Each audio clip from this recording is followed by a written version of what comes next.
Hey everybody, my name is Sean Seymour and I do videos about photography and about technology.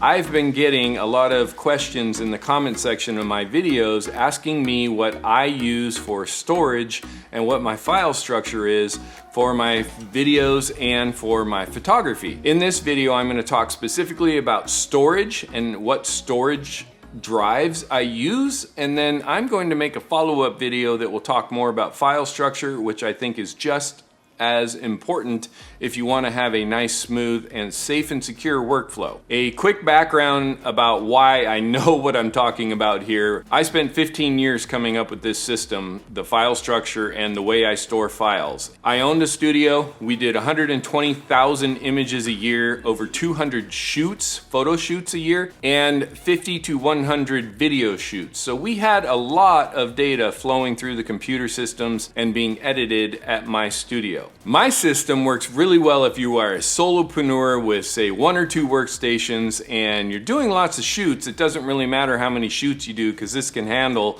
a lot of data. But it does not work well for a high volume production studio that needs multiple workstations and everything needs to be networked to a centralized storage place or unit. We're talking about not moving gigabytes or terabytes, but moving petabytes of information at a time. This is going to be an awesome system for you if you have 1 or 2 workstations and you're out there as a solopreneur just doing video and photography. So when it comes to storage, you have a couple of different options for drives, and your speed, both your read speed and your write speed, are greatly affected by which one you choose. The first option is a spinning hard disk. These are old school disks, go all the way back to the beginning of computers basically, and they've gotten really good, but they just can't keep up anymore with what is now called an SSD drive. If you have a current computer, you probably have an SSD drive in the computer for your main storage. The SSD drives have a few formats that you can buy them in. They come in this SATA format, they come in external, and then they come in these enclosures which allow you to put any SSD drive that you want in it. And I'm not going to go into the old variations of everything on the market, but that's the basics of what you have available for storage. The other thing you'll need for this system is you'll need a hot swappable dock, and preferably something that is running fairly quick, like a USB-C connection that has either USB-C 3, 3.1, or a Thunderbolt 3 or Thunderbolt 4. I assume Thunderbolt 4 is going to come out fairly soon in a hot swappable dock. Also, you want 2 slots in that dock for your hard drives or your SSD drive in this SATA format. The first thing I can recommend is when you're out and about shooting and you're done with your shoot,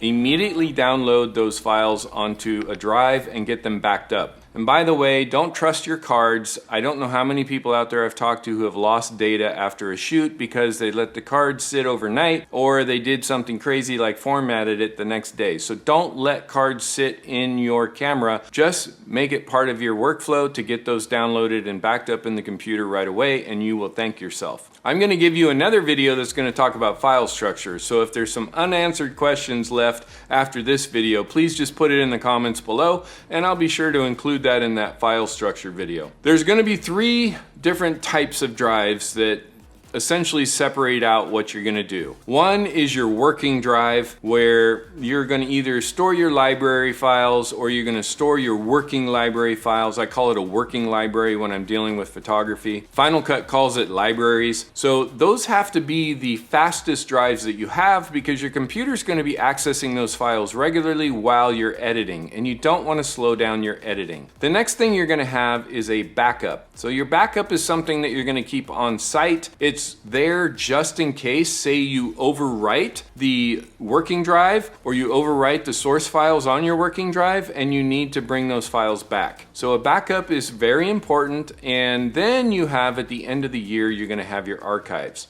So here's how it works for me. I have my libraries and whatever source files I'm working on at that particular moment on my fastest drive, which happens to be this one right here, which is this, I don't know how to say this, Asus something. I don't know how to say this. I'm saying it wrong. It's ACASIS.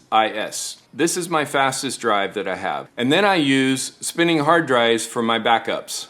I always use 2.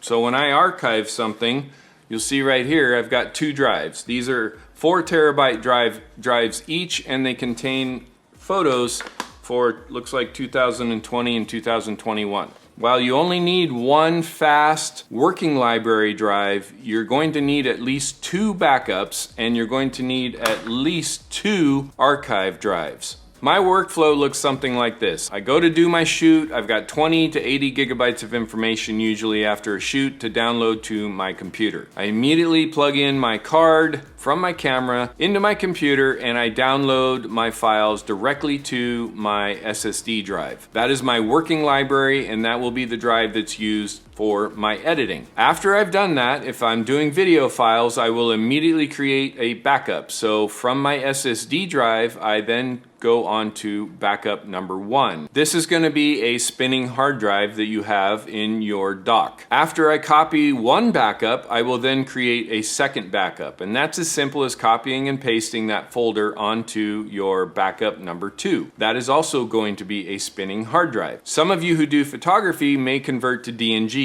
I do, and so how does that workflow look when you're doing photography and not video? I do my shoot, I come back, I plug in my card, I then download immediately to my SSD drive, and I actually do the conversion in Lightroom while I'm going from my card to my SSD drive. So what's on the SSD drive is actually the converted DNGs. And then the workflow is the same. I go through the SSD drive, I verify those are good files, no corruptions, I make a backup to backup number 1, that's a hard drive, and then I make a backup to backup number 2. At the end of the year, you're going to take backup number 1 and backup number 2, and you are going to verify those files are good, there hasn't been any corruption, and you're going to create 2 archives. One of these archives will actually be kept on site in case I need to reference it quickly, and the other archive will be kept off site somewhere else just in case there's a fire in one or the other place. One of the things that I know frustrates people when they create backups and archives is that their libraries and their source files in Lightroom no longer communicate with Lightroom and with Final Cut. The reason you're going to want to watch my video about file structure is because I make it very easy and I show you how to reconnect those drives so that all you have to do is plug this drive into your hot swappable dock and you are immediately up and running and editing as if you had just done the shoot yesterday. So take a look at that video. I hope you found this video helpful. If you did, you know what to do. Hit all those buttons down below for subscribe and like.